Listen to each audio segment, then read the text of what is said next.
Well, good evening, everybody, and welcome to the Council of Deans of Nursing and Midwifery webinar for this evening. We are really excited that you've all joined us today to hear about the wonderful work that we've been doing at Council and this really important report that we are launching tonight. I would like to provide my welcome and as your Master of Ceremonies tonight, just give you a bit of a brief summary of tonight's events.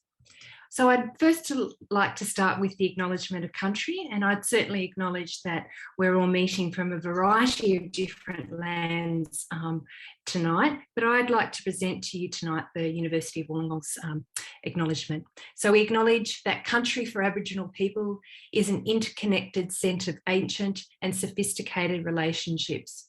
The University of Wollongong spreads across many interrelated Aboriginal countries that are bound by the sacred landscape and intimate relationship with that landscape since creation. From Sydney to the Southern Highlands to the South Coast, from freshwater to bitter water to salt, from city to urban to rural. The University of Wollongong acknowledges the custodianship of the Aboriginal peoples of this place and space that has kept alive the relationship between all living things. The university acknowledges the devastating impact of colonisation on our campus's footprint and commit ourselves to truth-telling, healing and education. I'd like to also acknowledge our sponsors for this research, the Council of Deans of Nursing and Midwifery, but also the University of Partners that combine to produce this research and report. RMIT, the University of Wollongong, Western Sydney University, CQU and the University of Melbourne. And the health services where our research was conducted, Western Health, Liverpool Hospital in New South Wales and Mackay Hospital in Queensland. And we certainly could not have done this report without the students from the University of Wollongong, Central Queensland University in Western Sydney, and the Master of Nursing Science students at the University of Melbourne. And we are indebted to our students for helping us to produce this important work tonight. Just a little bit of housekeeping before we begin tonight. We just like to request that you mute your microphone and just turn your camera off for bandwidth issues. We've got the Q&A function working tonight. So as a question comes to your mind in the next 40 minutes, please feel free just to pop that in the Q&A chat icon and we would address that at the end of the webinar. And also just to let you know that this webinar is being recorded tonight and we'll certainly make that available together with the report and we'll give you some information about that at the end of the webinar tonight.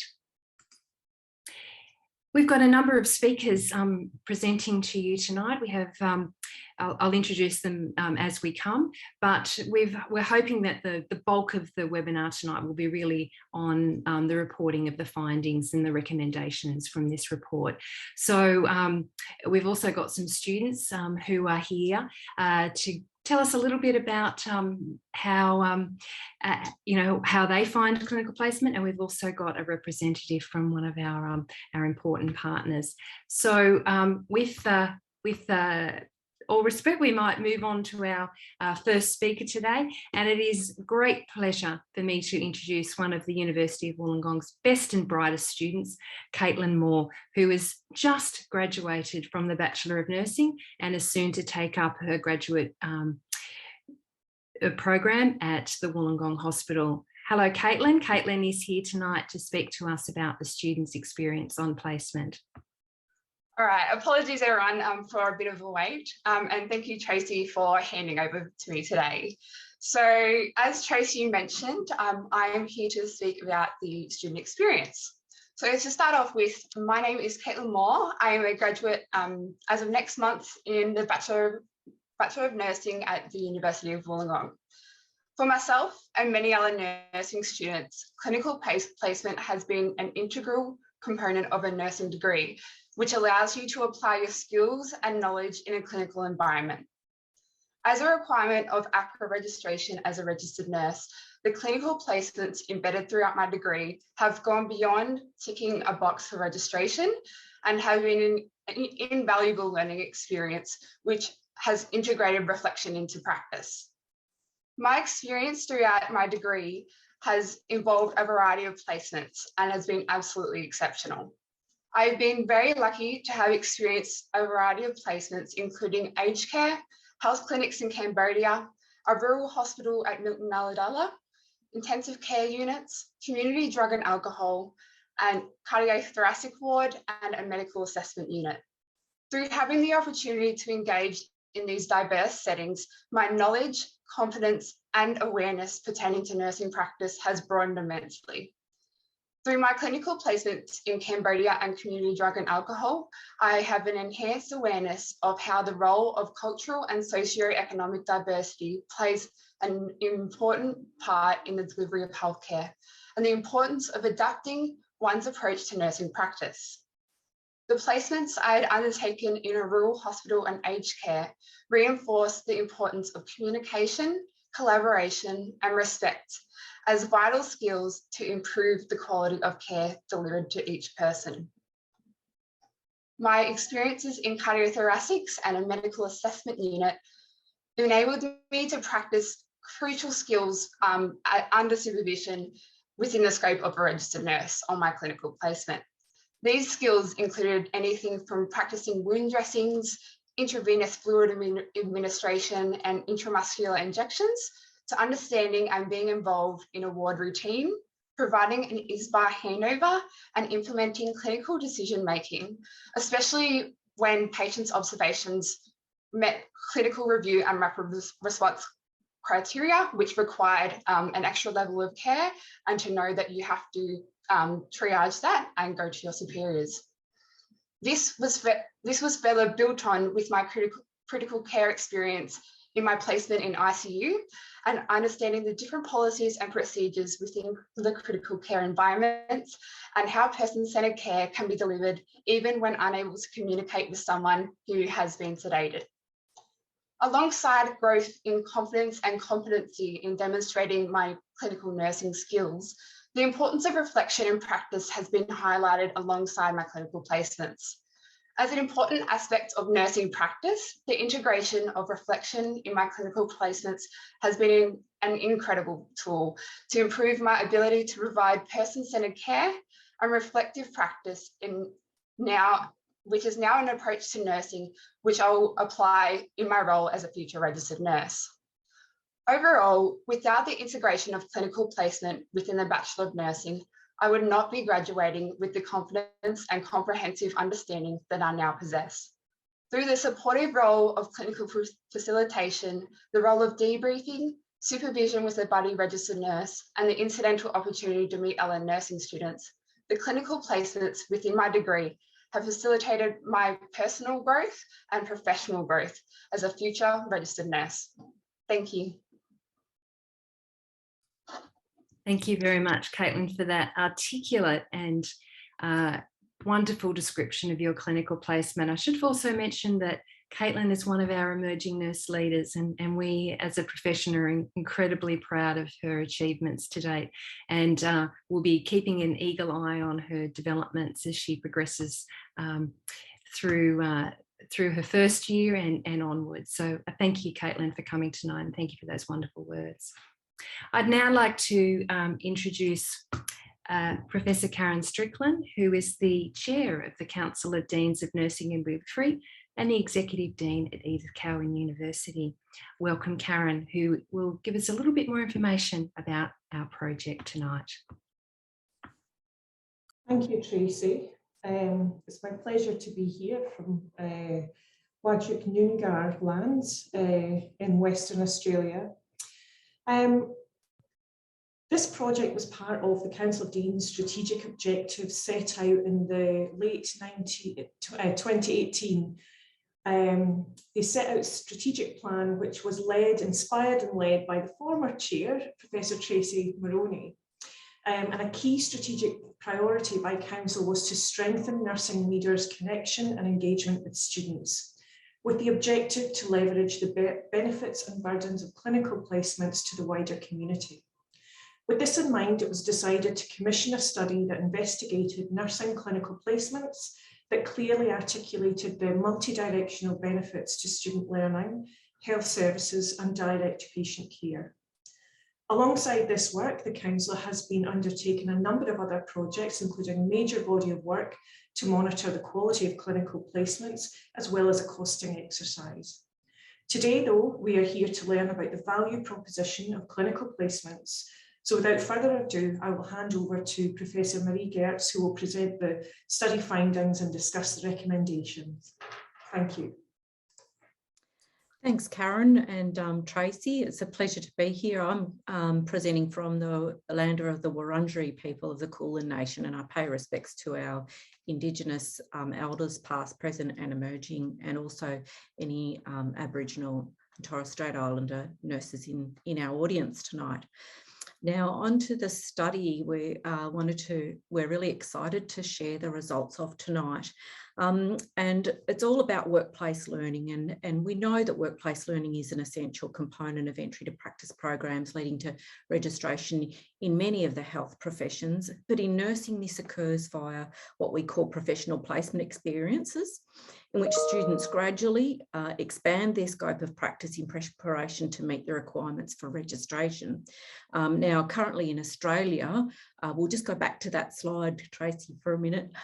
Currently in Australia, we have a mandated 800, minimum number of 800 hours for our professional placement experience, but in other parts of the world, there could be up to over 2,000 hours. So there's quite a lot of variability. And these clinical placements are really intended to provide students with authentic learning experiences and support the skills that are required for professional practice, as is mentioned by Caitlyn already. However, because the health care system is so dynamic and care delivery is so moment to moment, especially in the acute care sector, and changing all the time, we know that the quality of learning experiences that take place out there in the clinical environment are subject to quite a wide degree of variation. And it's also true that in a climate of very limited healthcare resources, that clinical placements can be seen as just a fee-for-service arrangement between the hospitals and the universities. And when we view learning through this transactional lens, we actually miss the true value of clinical placements. And to date, this has been quite hidden, so an underdeveloped area of research. So in our study, what we wanted to do was to explore the benefits and burdens of clinical placement and consider the ways in which these experiences actually add value to student learning, but also how they enhance health service delivery and direct patient care. Now, the research that we've done wouldn't be possible without some foundational work that was done, which was commissioned by the Medical Council of Deans of Australia and New Zealand, and it was led by Professor Liz Malloy and her colleagues in the Melbourne Medical School here at the University of Melbourne, and that work was done in partnership with Western Health.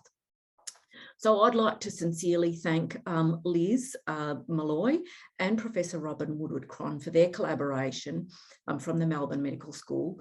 Also with the other investigators, our CIs, Tracey Moroney, Deb Hatcher, Moira Williamson, our Senior Research Fellow, Jennifer Weller-Newton, and a big shout out to our research assistants, Dr. Naomi Brockenshire, who's currently on parental leave. She's just had twin girls, so hopefully she's able to watch tonight.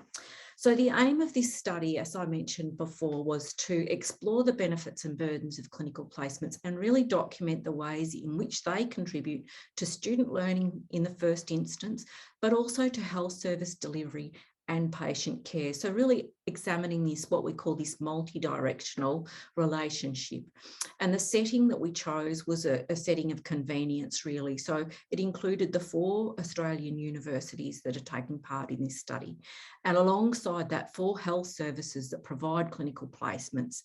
And participants in the study were students of nursing in the first instance, clinical facilitators, so the buddy nurses or preceptors, if you will, and also education and health service providers. The design we used was what we call a convergent mixed methods approach, which included a survey of students alongside focus groups with students and preceptors, and interviews as well, individual interviews with education and health service providers. Go to the next slide now. And the measures that we were really interested in looking at in the survey in the first instance was how students perceived, how useful students perceived a set of common activities to learning. Now, there were 22 of these activities undertaken by students while on placement. And those learning activities included things like talking to patients, observing nurses as they work, taking vital signs, presenting handover, and even things like simulation sessions that were run at the hospital. So those activities were, first of all, we utilised the medical study, the medical student study, and then we had an expert panel that helped us to solidify those 22 activities that the students responded to. We also looked at students' contribution to health services for 20 activities that they said they commonly participated while they were on placement. And these things, these 20 activities, some of those things included things like attending to call bells, making beds, attending to activities of daily living, monitoring patient safety, locating evidence-based resources, administering treatments, presenting handover, and so on. The third element of the survey was about how students perceive themselves in terms of their centredness to the hospital activity. So 0 being at the periphery and 100 being at the centre of the hospital activity. So this really tells us about their socialisation, the professional socialisation of students. And as you can imagine, we were interested in looking how much part of the learning environment and the culture, hospital culture that the nurses experienced. We'll go on to the next slide, please. And the core questions that we asked, first of all, in the survey and then explored in greater detail in the focus groups was, what is the most important things you gain from the clinical placement? What do you think are the most important contributions that you make to the work of the hospital? And are there other ways in which you think you contribute? And so in the survey, we asked the students to free text that, and then we explored these themes in much greater detail in both the focus groups and the interviews that we had later conducted. Next slide, please. So for the survey, we were lucky to get 469 students to participate. And then in the actual focus groups, we ran 12 focus groups. So we had 38 students and 23 clinical facilitators, and they were buddies, preceptor nurses, and they took part in those focus groups, and several of them were also individually interviewed because of availability and scheduling issues, etc. We also spoke to 9 education and health service providers as well, and we spoke to those people individually. Go on to the next slide. Now, in summary, and this is just a little snapshot because you remember that we talked about 22 activities, and we call these activities actually pedagogically rich activities. They're the activities that students thought most contributed to their learning while on placement. And it's not surprising that we looked at both the Bachelor of Nursing students and the Master of Nursing Science students because they're both entry to practice. And the ranking was basically identical. So top of the most important activity that they thought that they learned most from was talking to patients, followed by observing nurses as they work, taking vital signs, conducting patient assessments, care planning, and participating in handover. The least important task was attending family meetings, which was most surprising. However, all of them were considered, while they were fewer people responded to that, everybody still said that they contributed in some way to their learning, but they ranked talking to these dot points that we've got on the slide here as the most important things. Go to the next slide. In terms of the areas of contribution, I found this absolutely fascinating that these were the top ranked, so they're in order of ranking by the students: attending call bells, making patients comfortable, making beds, attending to activities of daily living, monitoring patient comfort, and again, talking to patients. Now, what was interesting about this was we explored this theme quite in more depth in the interviews, and it was very, very strong that students spoke about not only these activities, but they characterised this work as being seen as an extra set of hands and wanting to be of great service to the units in which they were on placement. So there was a real eagerness on the students' part to help with the work of the hospital, but they were often conflicted about meeting their own learning needs against these kinds of competing demands. So we'll go now to the next slide to look at the value of clinical placements to learning. So this was the qualitative data that came from our students and the focus groups. And the students talked about the most important attributes that they gained while on their clinical placement. As Caitlyn spoke in her introduction, she talked about gaining confidence and independence. And indeed, this was spoken about in great depth in the report. In the focus groups, students spoke about that as the number one thing that they gained from placement. They also talked, very pleasingly, I must say, about developing appreciation for holistic care and what holistic care actually meant in terms of the practice of delivering nursing care to their patients.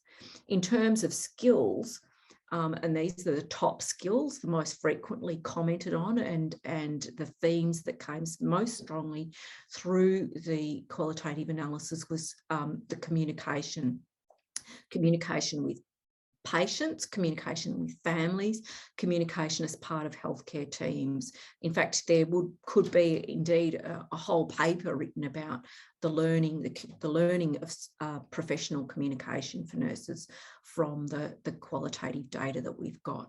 Time management and prioritisation of care was also an important skill, as was professional role development and socialisation. Students also spoke about how much they enjoyed gaining critical thinking skills. That was a real aha moment for many of them when they went out on placement. And the students valued this incredibly and thought that it was absolutely imperative for them to have the opportunity to think critically and to independently problem solve. They also spoke a lot about their reflective practice, and of course, as part of the learning that nurses participate in while on placement, they are required to write a reflective piece, many of them, and this was something that did come out of their clinical placements as well. Go to the next slide, please. So here, the report really comes to life when we hear the voices of our students. So our students said things like, I felt more confidence after my clinical placement, and I felt inspired to be a good nurse after working alongside good nurses in the hospital and listening to the patient's stories. Another nurse said, I improved my speaking skills while at the hospital since I was too scared to talk up in front of people, but then I learned that effective communication is necessary. Another said, I found it valuable to have the contact with real life practice because it meant that I was able to put the simulated tutorials and learning that we did during the semester into perspective. To the next slide. In terms of contributions, this is quite heartwarming. I think the students were saying things like, we can assist our buddy nurses to fill in the gaps with the patients. We can spend time with them. We can educate family and patients. We can do the small tasks and the documentation. We are also a second pair of eyes on trends, another person to recognise any deterioration. Next slide. So in terms of what our clinical facilitators said, they said that they enjoyed seeing the rewards of teaching and getting it and putting things into practice. So one said it was very rewarding when the students got something. It's like, oh, I remember the lecture at university and now I've just seen it in practice and I'm never going to forget that now. And they became more confident, they become more autonomous. They really start to have a sense of identity, that sort of real professional identity, and a proudness of their work. And I think it's the placements that do that, really immersing themselves in the everyday learning. Next slide. Again, they talked about the value of clinical placements from the facilitator's perspective. Again, really encouraging comments. They talked about the students as our workforce. They are our workforce. It's up to all of us, not just the university, not the hospital, but it's a combination of everyone coming together and making sure that we produce a workforce that is sustainable. And another said, we've had students here that have provided very positive outcomes for patients, resulting in making compliments that have been returned back to the hospital, speaking very highly of the students, which of course makes the facility look good too. On to the next slide. The clinical facilitators also said that they think student nurses make a huge contribution to the health service. They talked about them bringing a dimension of challenge to the service as well as adding to the quality of the service. And when we think about learning in practice and we have students in there who have curious minds, this sometimes challenges the health service and it creates a discomfort which they perceive to be a good thing. On to the next slide. But among all of these positive accounts of learning on clinical placement, an overwhelming theme of burden did emerge. And so this is the kind of things that we need to respond to as a result of the report as well. So one student said, I just sort of very much felt that I needed to step away from them because I was under their feet. I just got that powerful message from them. A clinical facilitator said sometimes it can seem a bit of a burden in that people think that they've got an extra thing to worry about in working through their day and they just can't concentrate on their patients. And a health service provider said the burden, I would say, is around the additional workflow that's assumed by our staff in facilities taking students. We also looked at the no, that's fine. We also looked at what impacts the quality of the clinical placements. And we asked in the interviews for information from the students as well as the education providers and the health service providers.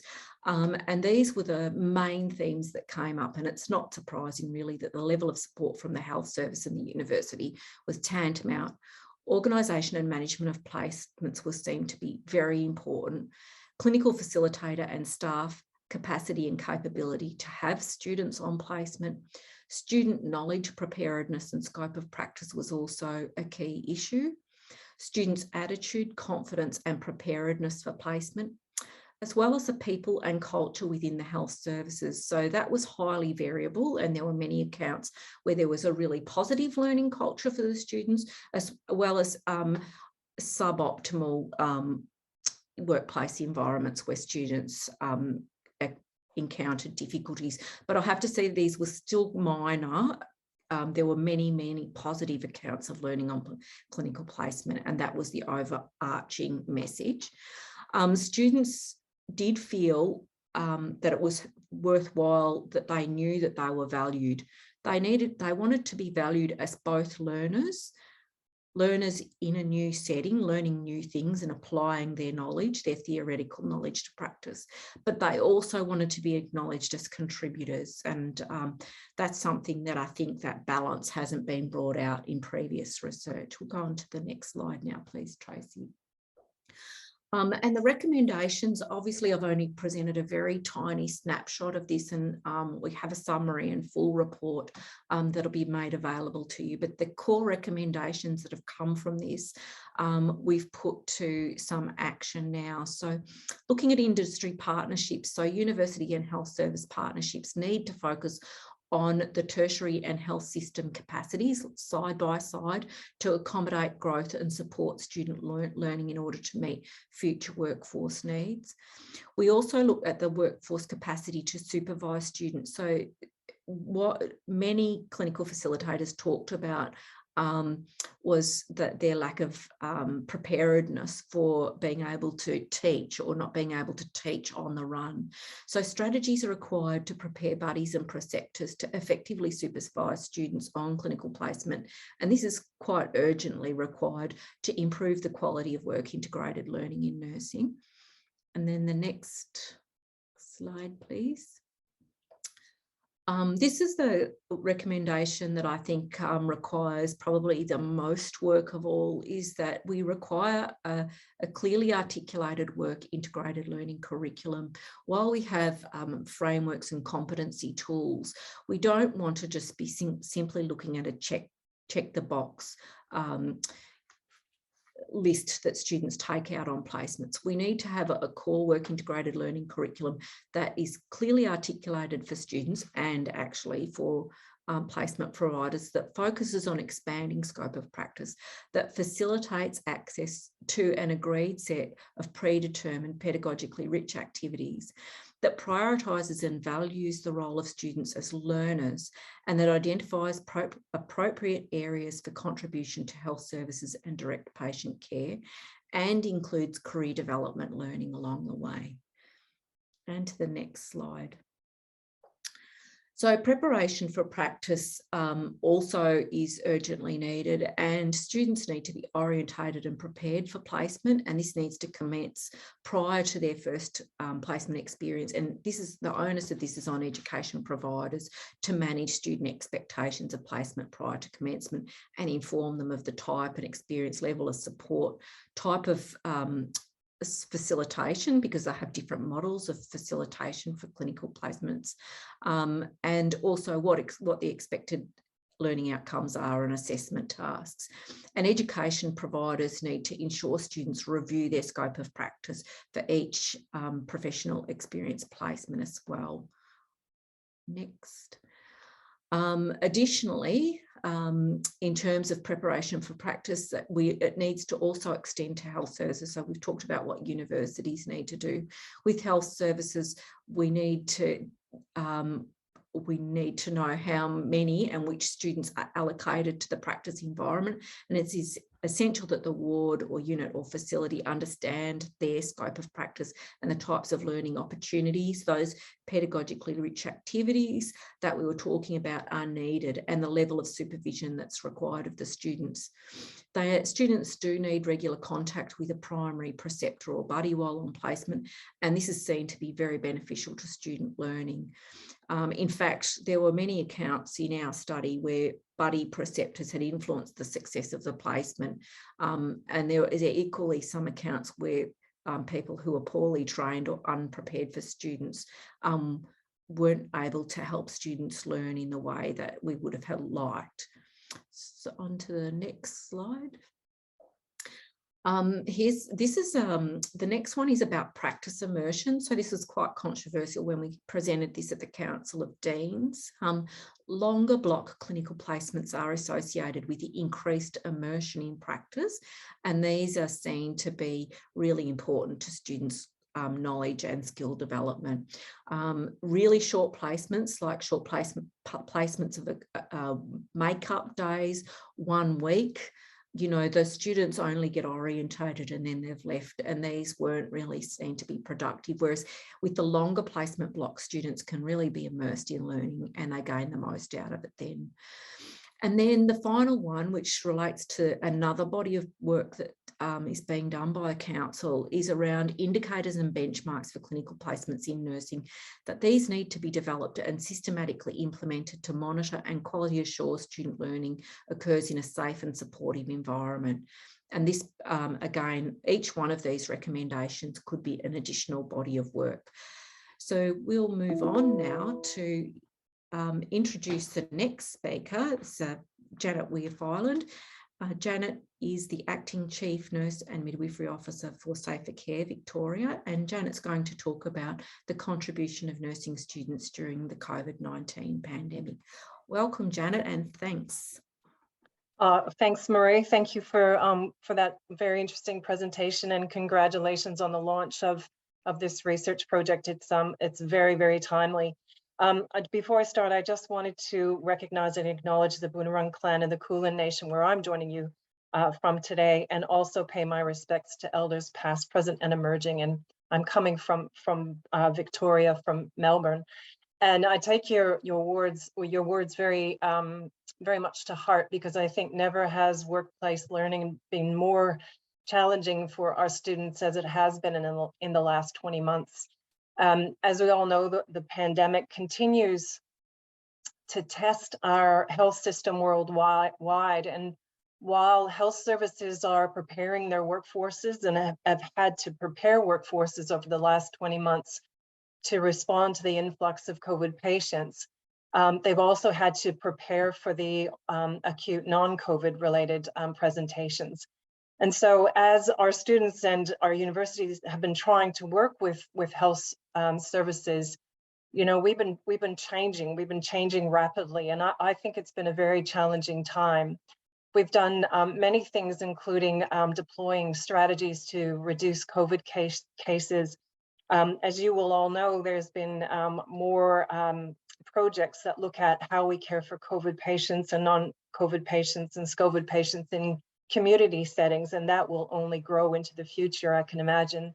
We've made changes at a health service level. We've decreased surgeries, we've increased our ICU capability, we've changed our wards and our units to become, you know, COVID specific wards with pathways for very sick patients. We're seeing changes in presentations in our emergency departments. But importantly, even as a health system, we've had to change policy. We've had to quickly adapt the system so that we could think about pathways and streaming hospitals and policies that needed to change in order for the health system to survive. So I think the last 20 months has been a real learning for all of us. And importantly, I know from where I was last year, I worked as the chief nurse at Alfred Health, and now in this position with Safer Care Victoria, that students were constantly a critical part of our healthcare system. They're the future of the workforce, and obviously they support us in every way. But during the beginning of COVID in Victoria, it was certainly a struggle for, I think, health services to think about how we safely continue with student placements. It became a real challenge, I think, locally on the front line to think, how do we do this when we don't know how to do it? How do we manage PPE and at the same time make this a valuable time for students, knowing this was such a pivotal time for them? We didn't get it right at all stages last year, and in some cases, in many cases, student placements were stopped temporarily. Students in their final years were prioritized. Student movement between residential care facilities and other health services were also minimized and ceased. But I know in our partnership with the universities and the health services more broadly, it was a real worry, and there was a dedication to communicating about how do we do this better. In wave 3, and that's where we find ourselves now in Victoria, I can honestly say that we have met regularly now with our university partners and reviewed placements. We look at them every month, if not more regularly, with the department to think about how have we continued the placements for students to make sure that you know, their ability to grow, their ability to have that opportunity for workplace learning has been made available to them even during these challenges. And I think the lesson learned is that we finally recognized that COVID's not going to go away. So keeping students away from COVID wasn't the right thing to do, but absolutely immersing, especially our final year students, into how to provide COVID care and interventions in a COVID safe way, rather than pulling them away from it, is learn with us on how we care for these patients in the future. Because as we know, this is going to be a long-term project for us. So I feel like our ability to offer student placements and support students at a local level, and I know Jackie from New South Wales would also agree with me, became a real priority for us. And the value of students, as you said, in communication and looking at deterioration and being part of our teams has really, I think, grown right back to where it should be. It also gave us time, I think, and an opportunity to reflect on the broader need for the workforce to change and grow through COVID. And we really needed to look at alternatives. And that was a really important part. And students, not only nursing and midwifery students, but students from allied health, from medicine, from dentistry, and other parts of clinical practice were also key to, I think, creating a workforce for COVID management that was critical. And I'll give you a couple of examples. For one was our vaccination clinics. And obviously, as the vaccine rolled out, as the boosters rolling out, the demand and the logistics for the vaccine clinics meant that we needed to pull the nurses out. The nurses needed to be in other places like critical care and in other core programs where their scope of practice could be maximized. But it also was recognizing there was an opportunity here for our nursing students and our midwifery students to be part of the vaccine clinics. And through the Public Health Emergency Order and the Drugs, Poisons and Controlled Substances Act, we were actually able to have our students in nursing and midwifery part of the vaccine clinic. The same was true in our testing clinics, and students now can undertake swabbing for COVID-19 testing for oropharyngeal and bilateral nasal swabs. And this includes our nursing and midwifery, medical, physio, speech, paramedic, and dental students. In mental health, where of course you will all know there's such a growing need and demand in that particular area, the ability from their programs was to use what we call community mental health engagement workers and pre-qualification workforce positions for nursing and allied health and medical students really were pivotal in providing that support. Now, the roles that I feel really, I think, blossomed during the last 18 to 20 months in Victoria were something what we call a RUSON or a RUSOM, and that's a registered undergraduate student of nursing or a registered undergraduate student of midwifery. And these positions are students who are enrolled in a university program. They're undertaking a nursing study, or in the case of a RUSOM, midwifery study as well. They're in their technically have completed 12 months of their Bachelor of Nursing or their Bachelor of Nursing and midwifery degree, but they're eligible to be employed by the health services. And this is where this partnership, I think, about the need to really integrate students and employed students in our models really has blossomed. And the lessons I think we've learned are that we're able now to look at this role, and we actually expanded it for COVID. We gave, working with the ANMF and with our health service partners, we actually looked at an expansion of that role and its scope. And that was a really important step. And it's so important, we're actually working with ANMF now to think about how do we continue on with keeping this type of expansion in this role going forward. Positive feedback from the health services, from the staff working with these roles. And I'll be quite frank, we absolutely wouldn't have survived without these positions. And that's coming from the health services themselves saying how important these student roles have been. And remember, they're employed. This is all that wonderful ability to work within a team, to work with colleagues, to understand, I think, what it's like when you get out there. And importantly for us, it was during a time of, the pandemic, which has meant that I think their experience would be almost irreplaceable moving forward. I'm sure they'll look back on it with some very interesting and intriguing tales to tell. And we're also undertaking work or wanting to with ANMAP to think about how this sort of a role could actually reduce the requirement for clinical placement hours. And these are some of the learnings going forward. So I think just on reflection, as you said before, it's very much about a partnership. It's very much a partnership with students. It's a partnership with health services, and it's a partnership with our universities on how we can really, I think, support that ongoing learning and clinical placements. So I'd now like to hand off to Sophie Rutter. Thank you. Thank you, Janet. Okay, so hello everyone. My name is Sophie Rutter and I'm talking to you from Tongarong land of the Kulin Nation, where I pay my respects to elders past, present and emerging.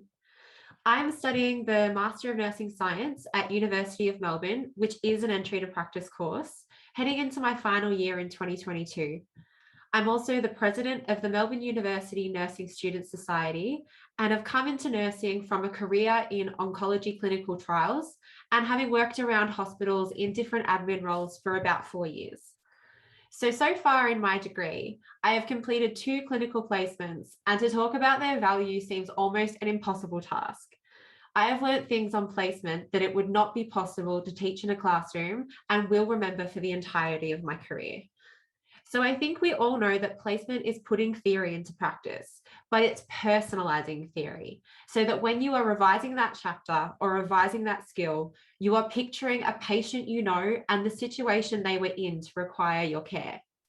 So when I first walked into my first placement, I had worked hard and I was pretty confident I knew the technical theory of my clinical skills.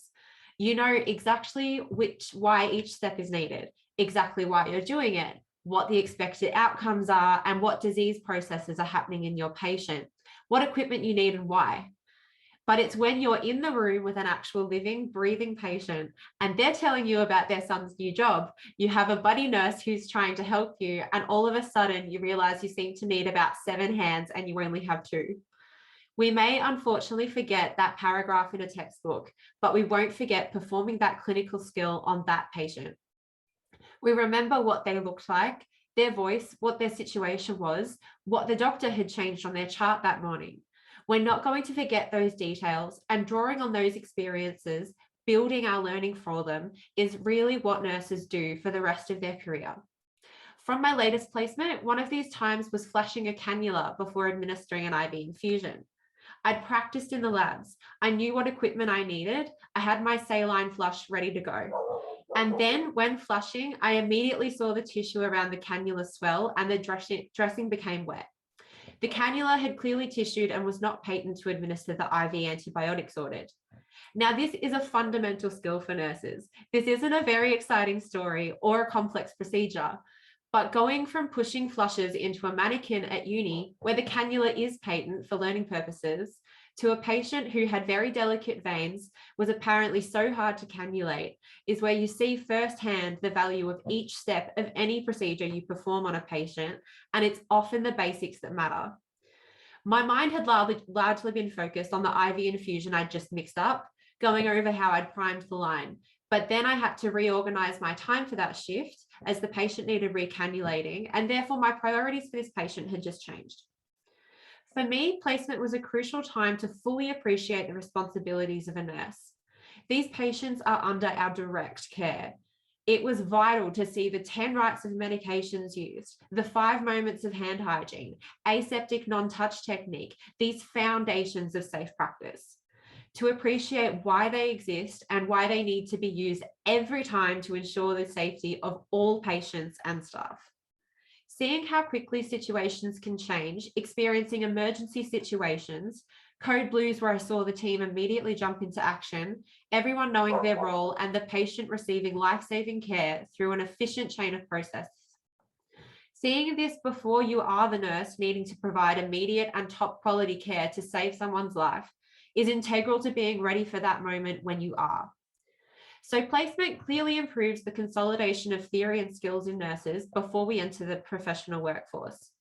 But there is value to student nurses in a much more vocational and day-to-day way. Placement for me was an opportunity to see what it means to be a nurse shift to shift. I built an understanding of the authority structure on a ward and really got to know if this is a role I can see myself in after uni. I'm lucky. I've never felt more job satisfaction in my life. I know I'm meant to be a nurse. And this came from placement. So now when I'm up late trying to hand in that assignment after a full day's work, I'm thinking back to placement, knowing it's all worth it, and I want to do the best I can for my patients because that's where it all comes back to. As I said at the start, it is impossible to articulate the full value of placements, but I hope I've given some insight into their crucial link from training to practice.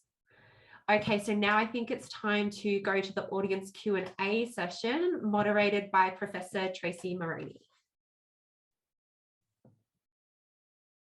Thank you, everybody, for those wonderful words tonight. I'm sure everybody's really enjoyed hearing about the project, but also some insights from our from our service providers and also our students.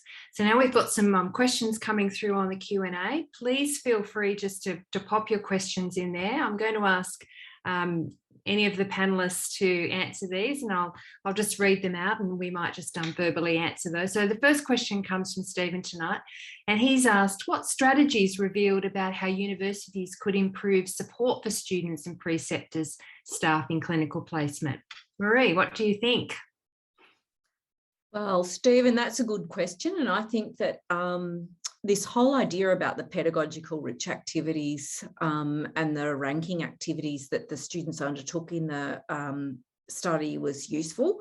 So I think that we know what students value, and we can build those things in simulation and then ensure that they have reasonable exposure to that kind of work, so that they get to do that work. But I think also for the preceptors, knowing that students value these, well, they're really just everyday activities, and that they can then reflect on their learning within that is a useful starting point.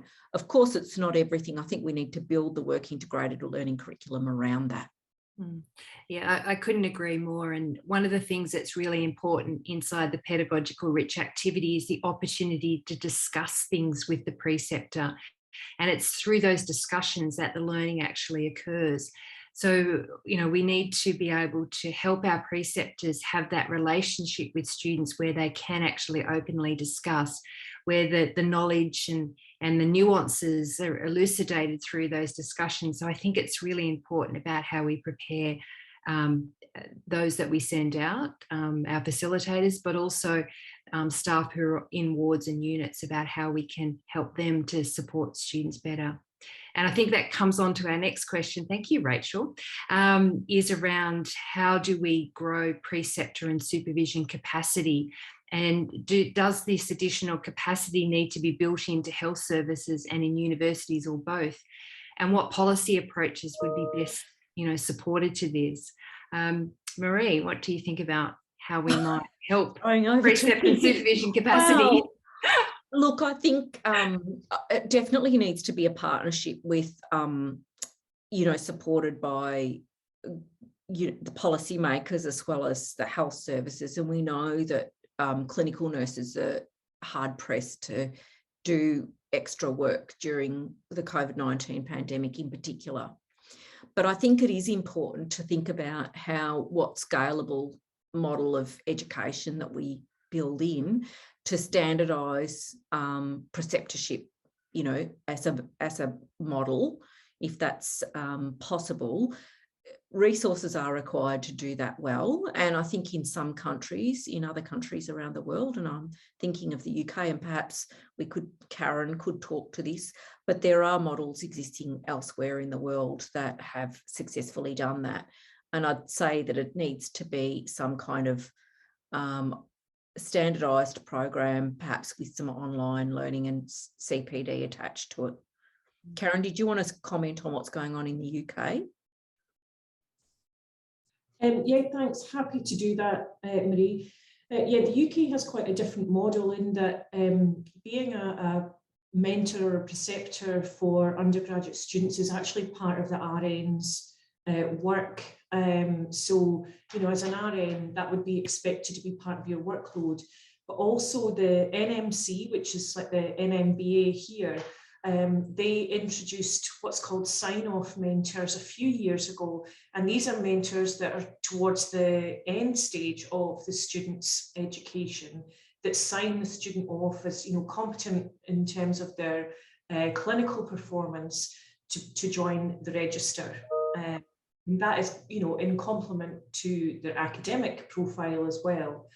So they're mentors that have additional training and additional qualification to act as sign-off mentors. Yeah, I think that this is a space that we need to be involved in so that we can help our students to be supported on placement. And I think we need to balance this with the notion of the burden on placement. You know, that was a really strong theme in this research. So we need to be able to think about how we support people to support students whilst helping them as well, so that we don't add to the burden, because we don't want to increase workload, but we do need to have better educated supporters of students in placement. And we might move on because we've got a few more questions. Simon's asked us about ideas that we might have to provide financial support to students who are on placement, particularly if we move into perhaps the 4-year degree with an increase in clinical placement hours. Panel, any thoughts about this one? Simon, you've just got people looking like, we're not sure about that. Well, there are a couple of things I think that we need to understand, Tracey. I think we need to understand what the financial impacts are, because obviously the increase in hours to 1,000 hours will have impacts, and we need to think about how that's going to look, but also what else can we do given we've got this workforce shortage. Are there alternatives to the current models that we've got? And will indeed adding an extra 200 hours even address what we want it to address?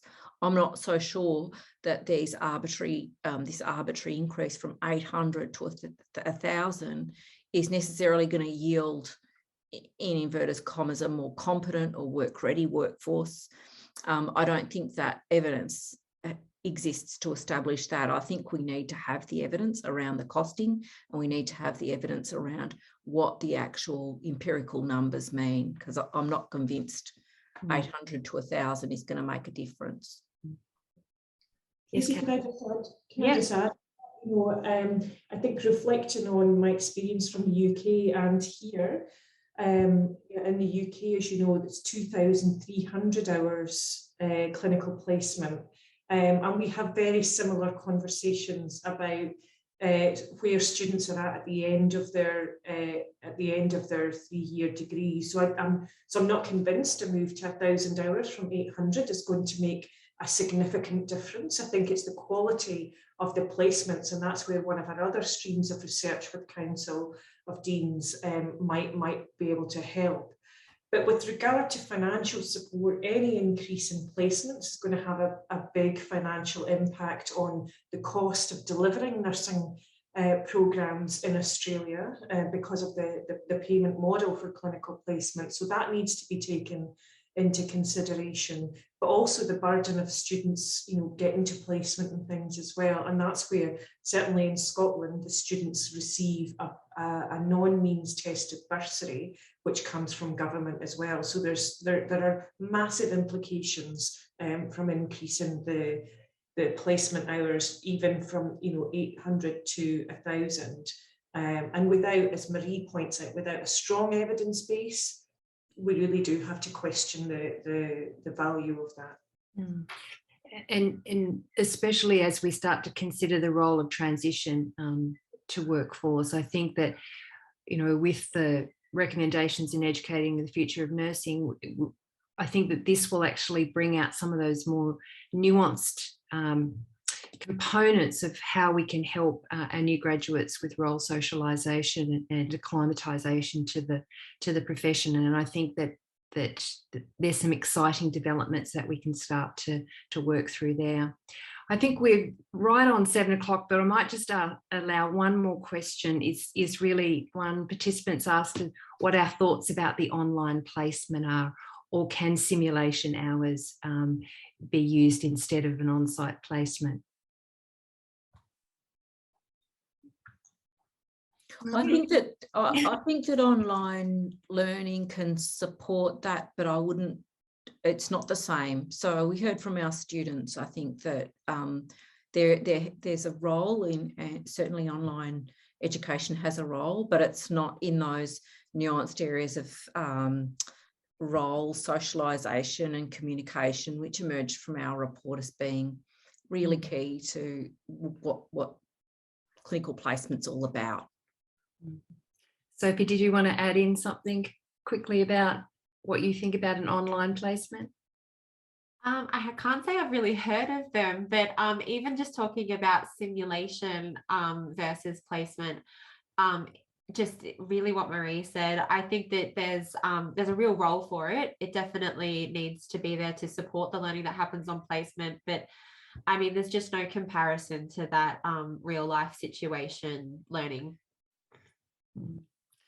Well, that brings us up to 1:07. And as much as we would love to stay here and discuss this really important issue with you more, it's given us some great ideas about future webinars and how we can engage with you in the profession more broadly. I think it's an exciting opportunity for us to bring the university, the health sector and our students together to really discuss and debate some of the important issues that are facing us as we prepare the future workforce.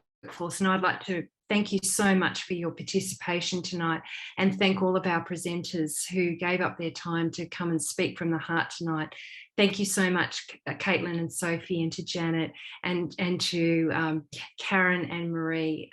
I want to really thank Marie as the team leader who has really helped us to produce such a wonderful piece of work. So Marie is kudos to you. You've done a wonderful job in getting this to the end tonight. So also thanks to Deb and Moira and to Phil, the other council members who really worked alongside Marie to produce this report. I think it's been such a wonderful piece of work. We will send you the final report to your email address so that you have a copy. We're looking to continue the discussion and debate about this. We've included our email address there in case you have any thoughts, and I know that we did not get to all the questions tonight. So please feel free to jot lines through to us in case there's something we've missed, something you'd like more information about. And the recording will also be made available in the next few days for you to share widely with your networks or perhaps watch it again. Once again, I'd like to thank everybody on behalf of the Council of Deans of Nursing and Midwifery. It's been such a joy tonight to be with you, and I'd like to wish you a good night and a good rest of the year. Thank you, everybody. Bye-bye.